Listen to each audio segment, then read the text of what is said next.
സുഹൃത്തുക്കളിൽ ഞാൻ നിങ്ങളിലേക്ക് ഷെയർ ചെയ്യാൻ പോകണമെന്ന് വെച്ചാൽ ഇതാണ് കയറ് കത്തി എന്ന് പറയും കേട്ടോ. രണ്ടറ്റത്ത് കത്തി, ഇത് മൂർച്ചില്ലാത്തതാണ്, ശരിക്കും മൂർച്ചുള്ളതാണ് പടിഞ്ഞു കഴിഞ്ഞാൽ ചെയ്യുക.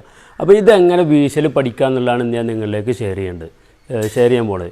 അപ്പോൾ ഇതിന് ആദ്യം വേണ്ടത് ഒരു വടി, അതുപോലെ തന്നെ പിന്നെ കയറുമ്പോൾ ആദ്യം തന്നെ ഇങ്ങനെ ചെയ്യാൻ പാടില്ല. രണ്ടറ്റത്ത് സ്പോഞ്ച് പന്ത് വെച്ച് കെട്ടിയിട്ട് വേണം ചെയ്യാൻ. അപ്പോൾ നമ്മളിതിൽ ചെയ്യാൻ പോണ വീശൽ ആദ്യം ഏതാണെന്നുള്ളത് നോക്കാം. കണ്ടോ, ഇതാണ് വീശൽ. കണ്ടോ,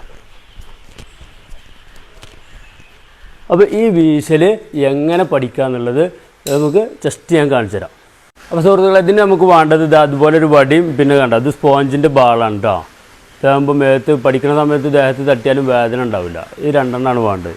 അപ്പോൾ നമ്മൾ ആദ്യം ചെയ്യണത് കണ്ടോ, ഈ വടിമയാണ് ഇതിൻ്റെ വീശൽ പഠിക്കാനുള്ളത്. അപ്പോൾ ഇത് നമ്മൾ ചെയ്യണത് വടി കണ്ടോ ഇതുപോലെ പിടിച്ചിട്ട് നേരെ തിരിച്ച് കണ്ടോ, ഇനി നേരെ ഇതിന് ചോട്ടിൽ വെച്ച് കണ്ടോ. ഇനി ചെയ്യണത് ഈ ഭാഗം ഫ്രണ്ടത്തെ ഭാഗം നേരെ നമ്മളെ കാലിനോട് താഴ്ത്തി ശരീരം ഒന്ന് തിരിക്കുക. എന്നിട്ടാണ് തിരിച്ച് ഇതിൽ വെച്ച് കണ്ടോ. ഇവിടുന്ന് വീണ്ടും ഫ്രണ്ടത്തെ ഭാഗം നേരെ താഴ്ത്തി കണ്ടോ, തിരിച്ച് കൊടുന്ന് ഇതിൽ വെച്ച് ഇത് കണ്ടോ. ഇതിങ്ങനെ ആവർത്തിക്കുക കണ്ടോ. ഇങ്ങനെ ആവർത്തിച്ചിട്ട് ഇതിങ്ങനെ ഈ വീശലാക്കി മാറ്റണം. ഒന്നുകൂടി നോക്കാം. കണ്ടോ, നേരെ ഇങ്ങനെ പിടിച്ചോടുന്ന് തിരിച്ച് മുന്നത്തെ കൈ കണ്ടോ ഇങ്ങനെ കൊടുന്ന് നേരെ കൈൻ്റെ വലത് കൈൻ്റെ ചോട്ടിൽ വെച്ച് കണ്ടോ. ഇനി വലത് കൈൻ്റെ സൈഡ് നേരെ താഴ്ത്തി ശരീരത്തിനോട് ചാരി വന്ന് എടുത്തിട്ട് കണ്ടോ, തിരിച്ച് വന്ന് ചോട്ടിൽ വെച്ച് കണ്ടോ, അങ്ങനെ എടുത്ത് ചോട്ടിൽ വെച്ച് ഇതിങ്ങനെ ഫാസ്റ്റാക്കി കണ്ടോ. ഇതുപോലെ ഇങ്ങനെ ഫാസ്റ്റാക്കിയിട്ട് ചെയ്ത് പഠിക്കാം. അങ്ങനെ ഈ വീശൽ നന്നായിട്ട് പടിഞ്ഞ് കഴിഞ്ഞതിന് ശേഷം വേണം എന്ത് സ്പോഞ്ചിൻ്റെ ബാൾ എടുക്കുക കണ്ടോ. ഇതേപോലെ കയറ് കെട്ടിയത്.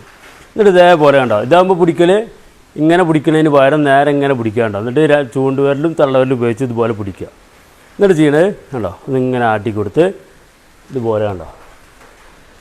ഇപ്പോൾ നമ്മളെ വടി കൊണ്ട് എങ്ങനെയാണോ വീശിയത് അതേ പ്രകാരം കറക്റ്റ് ഇങ്ങനെ വീശിക്കൊണ്ട് ഇതാക്കുക കണ്ടോ. എന്നിട്ട് പിന്നെ അത് ഫാസ്റ്റാക്കി കൊടുത്താൽ മതി കണ്ടോ. അപ്പോൾ ഈ വീശലായിട്ട് മാറും. ഈ വീശലായിട്ട് മാറിക്കഴിഞ്ഞാൽ പിന്നീട് വേണം എന്ത് കയറ് കത്തി അതിൻ്റെ ഒറിജിനൽ എടുത്തിട്ട് ചെയ്യാൻ. മറ്റേ ദേഹത്ത് തട്ടിക്കഴിഞ്ഞാൽ മുറിയാവും, പിന്നെ സ്റ്റിച്ച് ചെയ്യേണ്ടി വരും, അല്ലെങ്കിൽ തുന്നിക്കെട്ടേണ്ടി വരും. അപ്പോൾ ഇതാണ് ഇതിൻ്റെ രീതി. ഒന്നുകൂടി നോക്കാം കണ്ടോ. ഈ രീതിയിലൂടെ തന്നെ ചെയ്തിട്ട് പ്രാക്ടീസ് ചെയ്യണ്ടോ.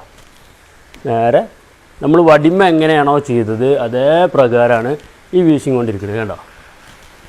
ഇതേ പ്രകാരം തന്നെ ചെയ്തിട്ട് പ്രാക്ടീസ് ചെയ്യുക കണ്ടോ. അപ്പോൾ വടിയിൽ ഞാൻ എന്തെങ്കിലും ഡൗട്ട് ഉണ്ടെന്നുണ്ടെങ്കിൽ അതൊരു കാണിക്കാം. വടി നമ്മൾ ഫസ്റ്റ് പിടിക്കണത് ഇതുപോലെയാണ് കണ്ടോ. എന്നിട്ട് നേരെ വലത് ഷോൾഡറിൻ്റെ അവിടേക്ക് കണ്ടോ, വലത്തെ സൈഡിലേക്ക് തിരിച്ച്, എന്നിട്ട് മുന്നത്തെ ഭാഗം ഇടത് കൈ നേരെ കൊടുത്തിട്ട് വലത് കൈൻ്റെ ചോട്ടിൽ വെച്ച് കണ്ടോ.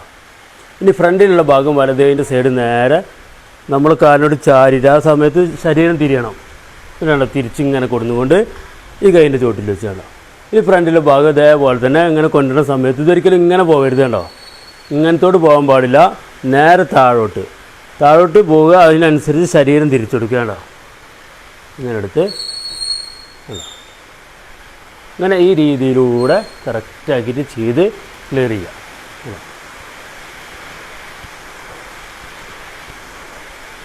ഈ രീതി. അപ്പോൾ ഈ രീതിയിലൂടെ പഠിച്ചു കഴിഞ്ഞാൽ വളരെ സിമ്പിളായിട്ട് പഠിച്ച് ക്ലിയർ ചെയ്യാവുന്നേ ഉള്ളൂ.